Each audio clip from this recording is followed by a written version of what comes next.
Sekarang kita akan menghitung big O. Saya punya fungsi nih, misalkan ya, fungsi pertama Y sama dengan log X. Fungsi kedua yaitu Y sama dengan X. Oke, dan ini fungsi ketiga Y sama dengan X kuadrat. Oke, big O itu kayak gini nih teman-teman. Misalkan saya punya saku ya nih, saya punya saku. Oke, di saku saya ini ada uang isinya 500.000. Terus saya bilang ke orang-orang kalau uang saya itu nggak lebih dari 1 juta. Tapi ini merupakan pernyataan yang benar ya teman-teman, karena memang 500.000 kan nggak lebih dari 1 juta gitu. Jadi 1 juta ini merupakan big O dari 500.000. Jadi inilah dasar-dasar dari big O. Jadi ini semua ketiga fungsi ini kita sebut saja fungsi A, ini fungsi B, dan ini fungsi C. Nah, ini karena ini lebih kecil daripada B, A ini lebih kecil daripada B, posisinya ya, lebih kecil daripada B, kita bisa bilang bahwa si A ini punya big O yang namanya B. Kemudian, karena si C ini posisinya ada di atasnya A, maka saya juga bisa bilang bahwa A memiliki big O yaitu C. Lalu pertanyaan nih, apakah A adalah big O dari A? Ya, benar. Maka jawabannya benar. Bahwa A adalah big O dari A, gitu ya.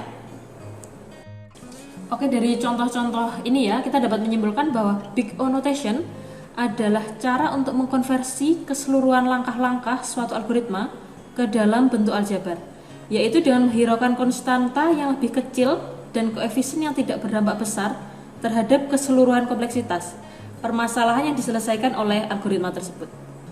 Oke, jadi definisi secara matematisnya big O saya misalkan seperti ini ya. Misalkan saya punya bilangan Gx dan dia punya big O yang namanya Fx. Ini akan menjadi big O dari Gx ketika dia memenuhi bahwa Gx lebih kecil daripada Kfx. Jadi ini definisi awal secara matematisnya ya dari big O. Lalu kita punya lagi yang namanya omega dengan lambang seperti ini. Ya, suatu fungsi kita definisikan sebagai omega dari suatu fungsi yang lain, yaitu ketika Gx sama dengan omega dari Fx. Kalau omega ini kebalikan dari big O ya teman-teman, yaitu definisi awalnya ketika Gx lebih besar daripada daripada Kfx ya. Oke, artinya ada suatu bilangan K yang memenuhi persamaan ini sehingga ini menjadi suatu kebenaran.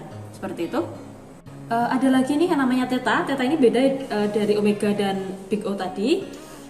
Kita misalkan seperti ini. Kita punya program kayak gini nih. Oke. Kalau theta itu misalnya dia mengapit program ini. Oke, anggap saja ini Fx. Tapi bedanya ini ya, ini ada suatu bilangan tertentu yang dimana dia itu ada di bawahnya si program yang ada di tengah-tengah ini. Oke, dan program ini juga diapit oleh K2Fx. K2Fx ya. Programnya saya sebut misalkan sebagai Hx. Ketika dia memenuhi persamaan ini, maka kita bisa bilang bahwa theta dari Hx adalah Fx. Gini ya.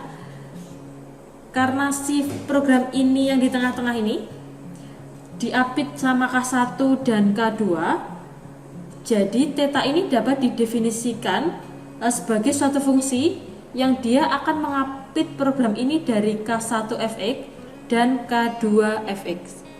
Gitu ya.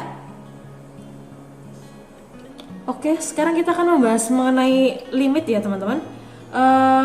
Kalau seumpamanya kita mempunyai dua program, yaitu program A dan program B, kita misalkan A memiliki kompleksitas nilainya X, sedangkan B nilainya X kuadrat.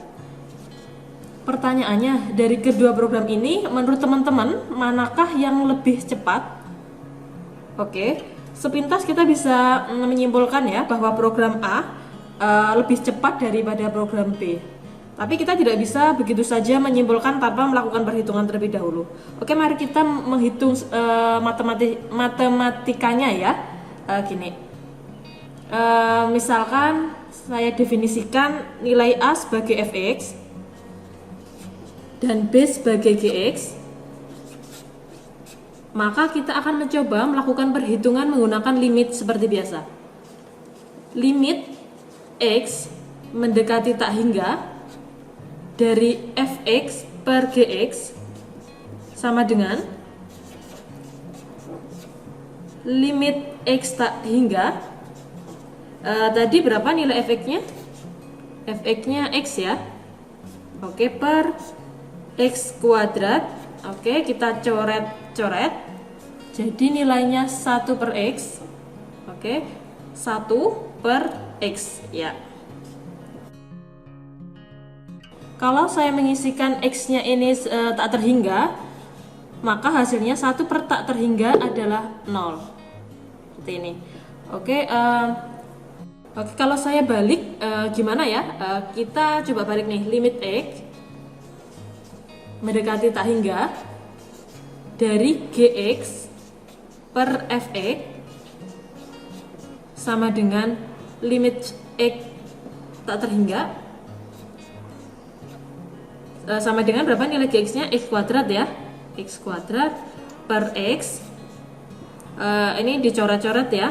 Jadi nilainya adalah x per 1. Maka apabila x-nya saya isi tak terhingga, hasilnya tak terhingga per 1 sama dengan tak terhingga. Oke, ini contoh yang lain. Misalkan kita punya dua program lagi nih. Program pertama A memiliki kompleksitas atau nilai x pangkat 3, atau kita bisa menyebutkannya nanti sebagai fx ya. Lalu B kita kompleksitasnya e pangkat x, atau kita sebutnya sebagai gx. Oke, kita akan membandingkan nih dari kedua program ini manakah yang lebih cepat. Kita akan menggunakan cara seperti tadi, yaitu menggunakan limit ya. Limit x tak terhingga dari fx per gx sama dengan limit x tak terhingga dari fx nya berapa tadi? X pangkat 3 ya, x pangkat 3 per e pangkat x. Nah, teman-teman kan bisa dilihat ya di sini bahwa ini hasilnya masih tak terhingga per tak terhingga, sehingga kita belum bisa melakukan perhitungan. Maka kita akan menggunakan suatu teori yang namanya teori L'Hopital. Teori L'Hopital. Oke, teori L'Hopital ini seperti ini. Kita harus menurunkan terlebih dahulu fx-nya, nilai x pangkat 3 kita turunkan menjadi 3x, sedangkan yang e pangkat x kita turunkan menjadi tetap e pangkat x ya. Nah, ini kan kita masih belum mendapatkan hasil lagi teman-teman, yaitu hasilnya tetap tak terhingga per tak terhingga. Jadi kita harus menurunkannya lagi menjadi 3x pangkat 2 kita turunkan menjadi 6x. E pangkat x kita turunkan menjadi e pangkat x lagi. Nah, ini juga tetap belum bisa dihitung atau masih tak terhingga per tak terhingga. Lalu kita turunkan lagi menjadi 6x, kita turunkan menjadi 6.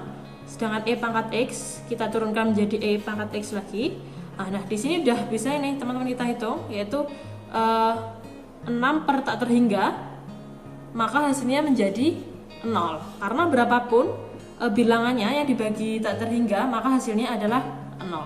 Seperti itu ya. Jadi kesimpulannya, program A lebih cepat daripada program B, dan program B lebih kompleks daripada program A. Gitu ya. Tambahan aja catatan. Teori L'Hopital adalah sebuah teori yang digunakan ketika kedua-duanya memiliki nilai tak terhingga per tak terhingga atau 0 per 0. Oke, sekarang kita akan membandingkan beberapa program teman-teman. Ini contoh lain, yaitu kita memiliki program A, program B, dan program C.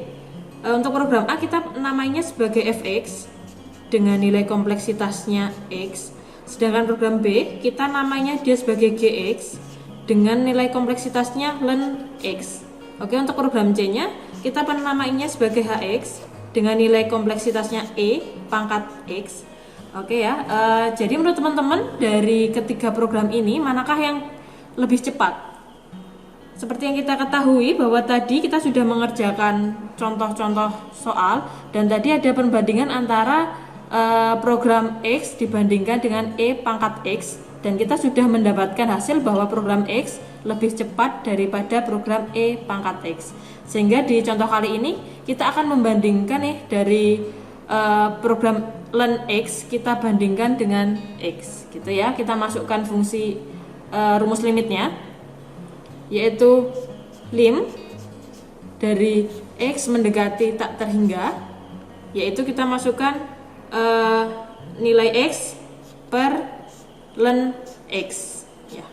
Di sini kan kita dapat mengambil nilai ini bahwa hasilnya masih tak terhingga, maka kita harus menurunkannya lagi, yaitu dengan teori L'Hopital tadi kita turunkan lagi menjadi lim X mendekati tak terhingga dari X nya kita turunkan jadi 1 per len X kita turunkan jadi 1 per X. Oke, maka kita dapat mendapatkan hasil bahwa lim X mendekati tak terhingga adalah X gitu ya. Maka lim X adalah tak terhingga gini. Oke. Jadi teman-teman kita dapat menyimpulkan bahwa program di atas lebih lambat daripada program di bawah, atau kita juga dapat menyimpulkan bahwa program B lebih cepat daripada program A dan program A lebih cepat daripada program C. Gini ya. Oke, dengan ini adalah cara kita mengurutkan programnya teman-teman. Berarti bisa kita katakan bahwa program C lebih kompleks daripada program B dan program A ya. Oke, lalu kita akan mencari big O-nya nih teman-teman. Gimana ya big O-nya? Jadi kesimpulannya GX mempunyai big O yaitu GX juga. Oke. Tapi GX juga mempunyai big O yaitu Fx. Oke, dan GX juga mempunyai big O yaitu Fx. Mohon maaf, Hx ya. Lalu gimana omeganya ya teman-teman? Oke, kalau omega kebalikannya ya. Oke. Hx punya omega Hx juga. Lalu Hx mempunyai omega Fx